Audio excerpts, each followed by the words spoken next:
Hello बच्चों, चलिए प्रश्न को पढ़ते हैं। इसमें लिखा है एक कण 1.0 सेंटीमीटर की त्रिज्या वाले एक वृत्ताकार पथ पर चल रहा है बच्चों।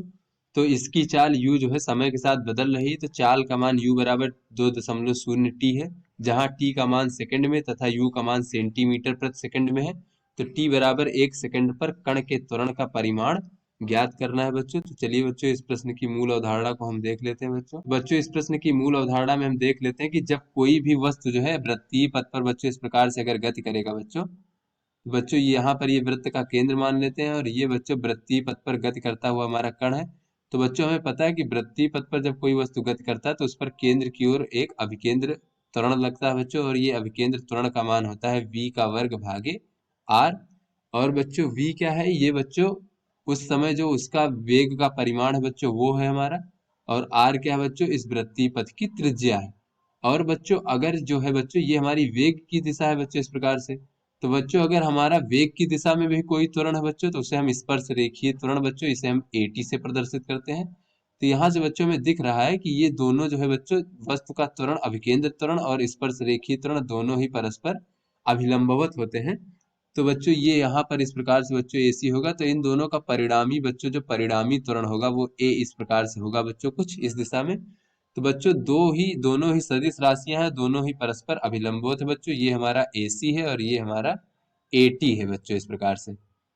तो बच्चों इसका जो परिणामी बच्चों A होगा वो A बराबर होगा वर्गमूल AC का वर्ग धन बच्चों AT का वर्ग, इस प्रकार से ये बच्चों हमारा वस्तु का परिणामी त्वरण होगा। तो चलिए बच्चों अपने प्रश्न को हल करते हैं। तो यहाँ पर बच्चों कहा जा रहा है कि कोई वस्तु जो है वो 1 सेंटीमीटर की वृत्तीय त्रिज्या पर बच्चों इस प्रकार से गति कर रहा है बच्चों इस प्रकार से।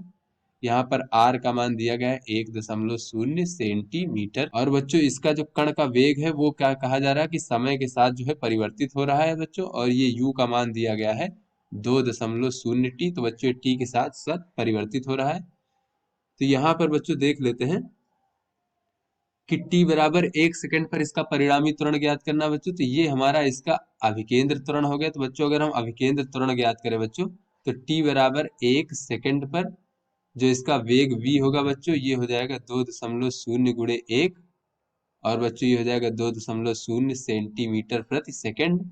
तो बच्चों ये अभिकेंद्र त्वरण AC का मान हो जाएगा v का वर्ग भागे r। तो बच्चों ये v का मान हो जाएगा 2 का वर्ग हो जाएगा बच्चों 4, r का मान 1 है बच्चों। तो इस प्रकार से 4 सेंटीमीटर प्रति सेकंड का वर्ग ये बच्चों हमारा अभिकेंद्र त्वरण का मान हो गया। और बच्चों t बराबर 1 सेकंड पर बच्चों ये हमारा अगर हम स्पर्श रेखीय त्वरण AT की बात करें बच्चों तो ये बच्चों हमारे वेग में परिवर्तन की दर होती है बच्चों। तो AT बराबर हो जाएगा du भागे dt।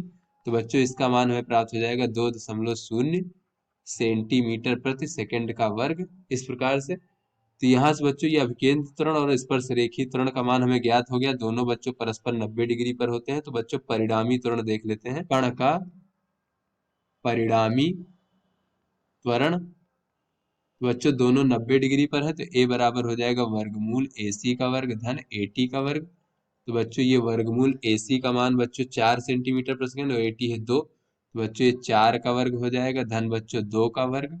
तो बच्चों इस प्रकार से ये हो जाएगा 16 धन बच्चों ये हो जाएगा हमारा 4। तो ये हो जाएगा वर्गमूल 20। तो बच्चों इस प्रकार से ये जो परिणामी त्वरण है बच्चों वर्गमूल 20 सेंटीमीटर प्रति सेकंड का वर्ग हमें प्राप्त हो गया बच्चों। तो आशा करते हैं ये आपको समझ में आ गया होगा। धन्यवाद।